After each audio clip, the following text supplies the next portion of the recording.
একে একটুখানি বললাম বাবু একটু টক দই খা। ও কি করেছে তোমাদের দেখাচ্ছি।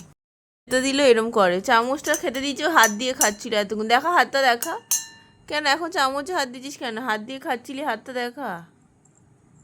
হাত দিয়ে কেরমভাবে খাচ্ছিলি? হাত দিয়ে কেরমভাবে খাচ্ছিলি? হাত দিয়ে খাচ্ছিলি না এক্ষুনি? সেই যেমন কৃষ্ণ ঠাকুর মাখন খেত না, ওরকমভাবে খাচ্ছিল।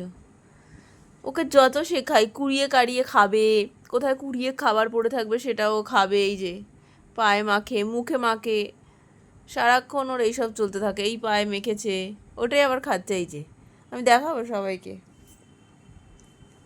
সবাই দেখুক। একটা দই খেতে পারে না, এমন বাজে। আমি যদি বলি আমি খাইয়ে দেবো বাবু, না রায়া খাবে, রায়া খাবে।